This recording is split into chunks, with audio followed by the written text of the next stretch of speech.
Hey, I'm Matt. Hope you're having a lovely weekend.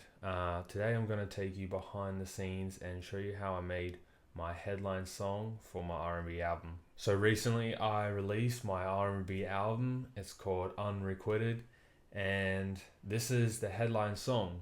So we're going to break it down and just show you how I made it, step by step, and yeah, we'll run through it. This beat is actually the last on the album list, but sort of everything hinges around it, and it's sort of a waterfall. It starts off with I Can Change Your Life and keeps going down, and then Unrequited is sort of the hinge of the whole album. We'll just hop straight into it and show you what I got here and how I made this. None of these instruments are labeled.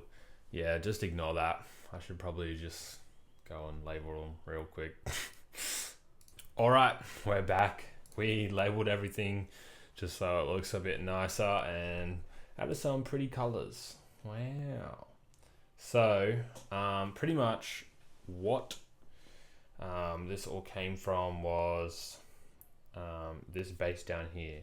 So yeah, it came from this bass right here, and it's just a bass from this free plugin, Cymatic Shockwave, and it's the Zone one. I don't think I did anything to it at all, but it's pretty much just a very simple pattern. Very, very simple.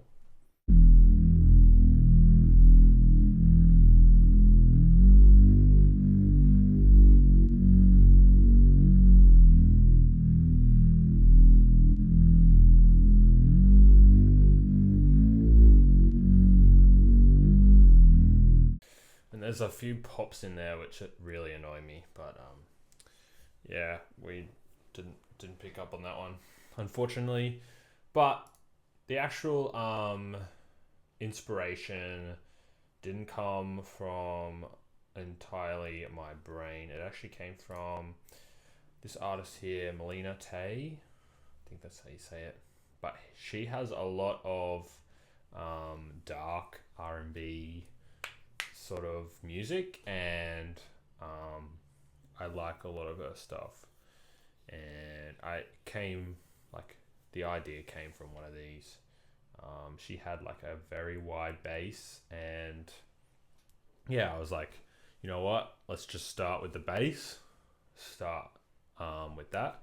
So we came up with just super simple melody, and yeah, it just started from there. So what I did after that was I added these pianos. So we just have these pianos from Labs.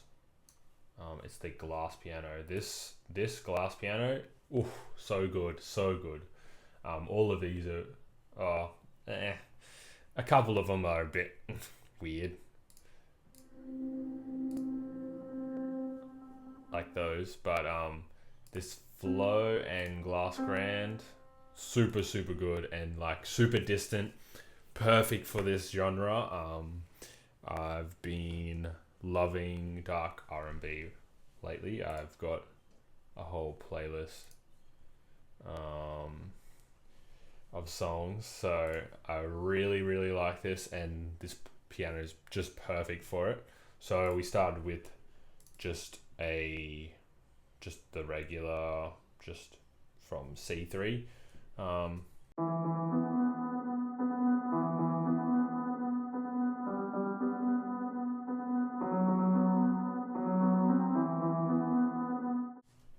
Dead simple, like it's just a repetitive boom boom boom boom boom boom boom boom, and then it has like a few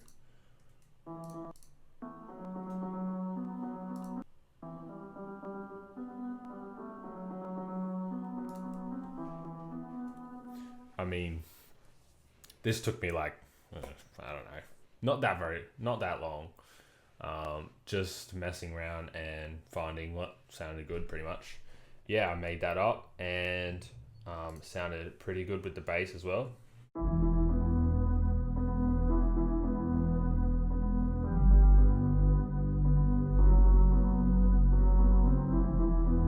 And then yeah, I literally just added an octave above and layered it.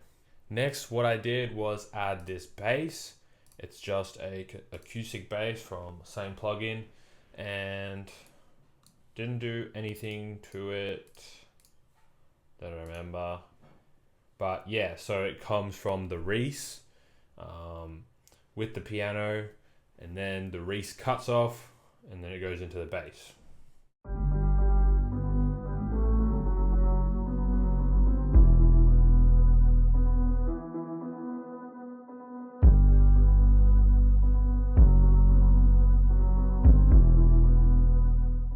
This first note here, I cut off, so it's not playing the whole way through, and it just adds like tension and builds into the next sort of section with the bass.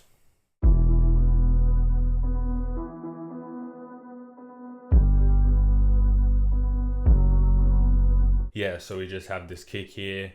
It complements the bass really nice. I just have the side chain on to make sure that the kick is punching through and the bass not sort of drowning it out and making that low end really, really muddy. So we have that. This is what it sounds like.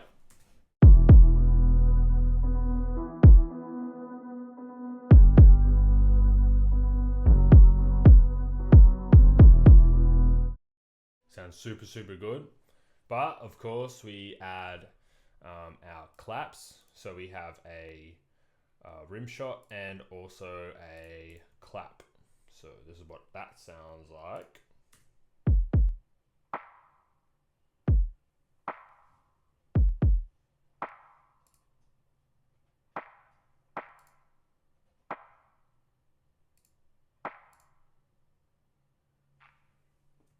So that clap is super, super quiet, but the rim shot alone, just the rim shot,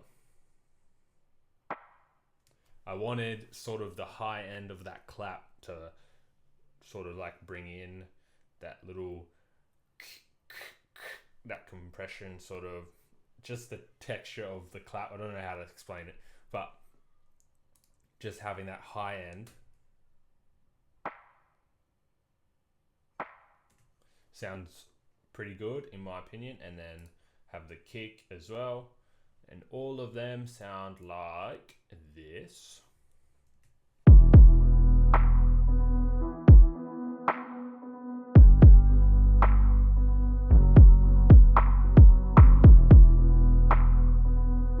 And yeah, we look at this, like the clap, that clap is absolutely EQ'd.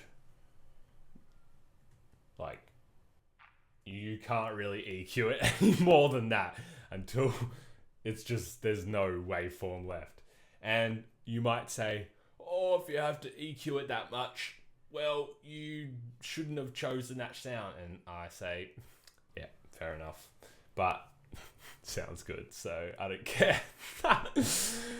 Next, we have our hi-hats, of course. We just have this drill hat in Ultra Beat, and you can see the velocities. Mess around with them a lot, just trying to get that bounce as much as possible. And this is what it sounds like with the piano.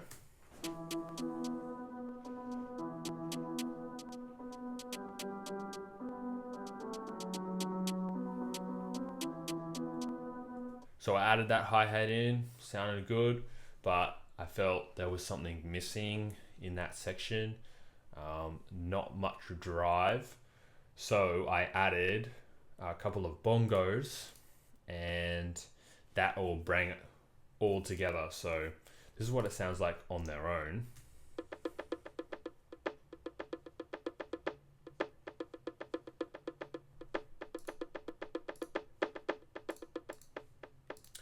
Now on their own, they sound ass, but with the hi-hats and the piano and everything else that we have added in at this stage, it sounds like this.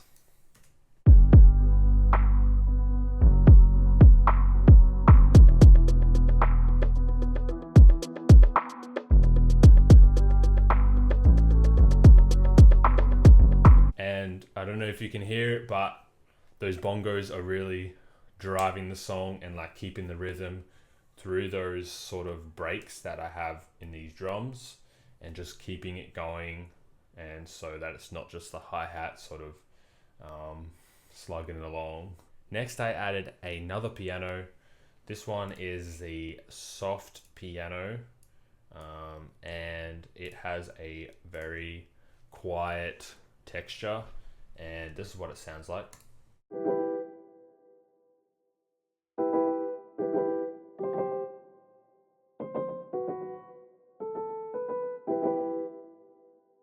So yeah, it has some delay on it, as you can hear, and a lot, well, not that much reverb, but some delay definitely.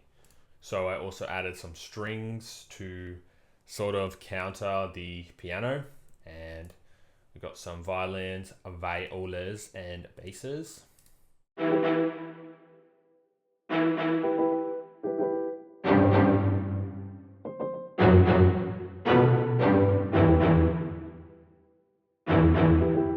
So yeah, we had those strings, and also I found this pluck, this synth pluck.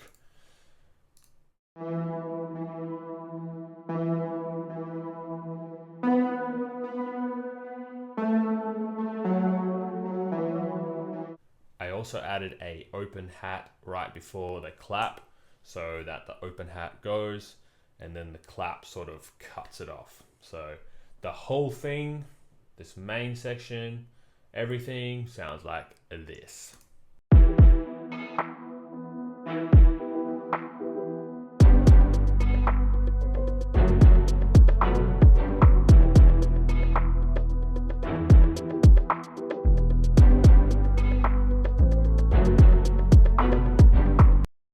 So yeah, that is pretty much it. I just arranged it and high cut this Reese that we had at the beginning to sort of bring back in with the bass.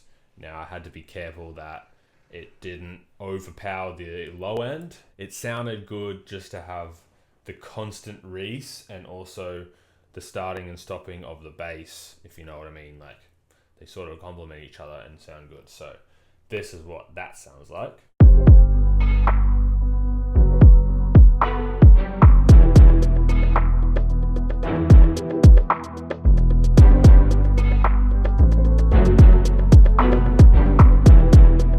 And this Reese is pretty quiet, like you can only just hear it in the background when the bass is not playing, but it just sort of brings that extra energy into the chorus part. And yeah, that is pretty much it for everything. Like there's 17 tracks, but there's not really that much in it. It's more just layering, like these take up 3, this takes up 2. Yeah, the only thing I added after that was this audio message at the beginning. You know, just some girl regretting her life choices, nothing really to say. Down here we have the rejected ideas. This horn here, I think I might have done this at the very beginning. This might have been the melody that I was trying to go for, but it ended up just not fitting in the beat at all, especially like the sound, the horn sound. But I could definitely envision it in another beat, put it into like maybe a house. I'm thinking house, or like some funky 4-on-floor drum and bass sort of beat, but this is what that sounds like.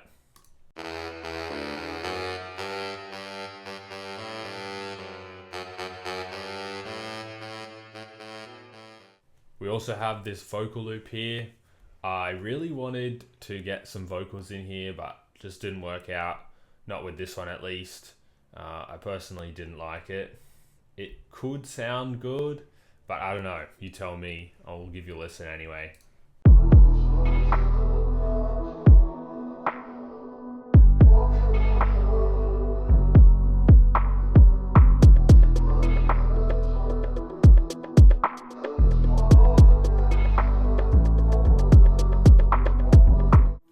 Yeah, it does sound good in little sections, but I don't know, the whole thing didn't really sit with me, so I just left it out.